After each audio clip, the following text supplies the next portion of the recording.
Boa tarde a todos, eu me chamo Gabriela Ribeiro e hoje eu vou estar falando um pouco sobre o meu projeto, que se trata do desenvolvimento de mármore sintético de base acrílica utilizando o resíduo do mármore bege Bahia. Neste projeto eu estou sendo orientada pelo professor Dr. Humberto Poli, eu faço parte do grupo GSIM, Grupo de Energia e Ciência dos Materiais. Esse projeto é uma colaboração com o Laboratório Labicat, coordenado pelo professor Dr. Raildo Fiuza. O mármore bege Bahia, como é conhecido comercialmente no setor de rochas ornamentais, é uma rocha calcária abundante na região do Rio Salitre. A extração desse mármore se concentra no polo industrial, entre as cidades de Orolândia e Jacobina. Justamente na cidade de Orolândia, conhecida como a cidade do mármore bege Bahia, localizada no Piemonte da Chapada Diamantina, no interior da Bahia, é onde se estão coletando amostras dos resíduos do processo de extração do mármore, que vão desde cascalhos grossos a finos, até o pó no formato de uma lama, que depois de seco passa a ter uma textura fina, sendo um subproduto desse corte. O metacrilato de metila será o monômero utilizado para a produção do pré-polímero e do polímero do mármore sintético.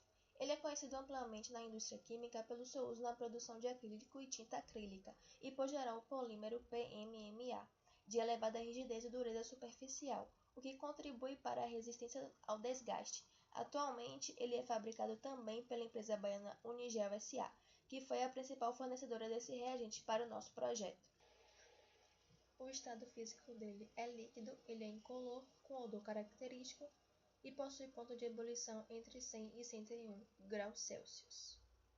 O catalisador usado nas etapas de pré-polimerização e polimerização é o AIBN, Adsorbis isobutilnitrila, que se decompõe quando exposto ao calor, aproximadamente 60 graus Celsius, originando radicais livres, precursores para reações de polimerização, chamados de iniciadores de reação, como é possível observar no mecanismo de reação do catalisador. Quando exposto ao calor, esses radicais iniciadores são liberados, começando-se de fato a polimerização. O objetivo desse projeto é a aplicação de ações técnico-educativas para alavancar a cadeia produtiva do APL, arranjo produtivo local de base mineral bege Bahia, utilizando resíduos para a produção de mármore sintético, que é um produto de grande mercado no Brasil e importado. Falando um pouco sobre a motivação do projeto, um estudo feito entre 2023 e 2024 pela Balança Comercial do Setor de Rochas Naturais para Ornamentação e Revestimento mostra que o orçamento referente à exportação desses materiais ultrapassa o valor de 80 milhões de dólares. Se tratar de uma atividade de larga exploração, tem-se que a geração de resíduos provenientes desse processo também existirá em larga escala. Somente no Brasil são gerados cerca de 800 mil toneladas por ano de resíduos descartados inadequadamente no meio ambiente, sendo poucas empresas que se preocupam em reduzir o impacto gerado. É de suma importância a criação de uma rede de destinação para esses resíduos, uma vez que 80% da cadeia produtiva de rochas ornamentais são referentes a esses resíduos, sendo apenas 20% do que foi extraído de fato utilizado pela indústria.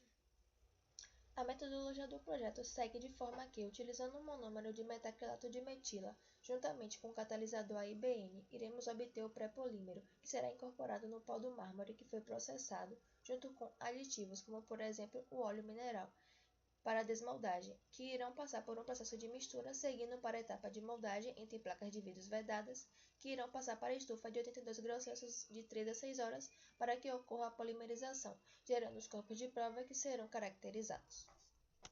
As caracterizações que serão feitas são microscopia eletrônica de varredura, fluorescência de raio-x, difração de raio-x, análise termogravimétrica, resistência ao impacto, resistência à tração e fricção, dureza Rockwell, degradação, absorção de umidade, densidade e ensaios químicos.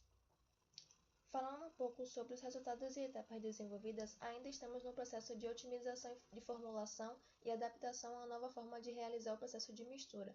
Devido a essa má homogeneização na etapa de mistura dos reagentes, o processo de polimerização não ocorre completamente, como é possível observar na primeira imagem do corpo de prova no molde e na segunda após ele ser desmoldado.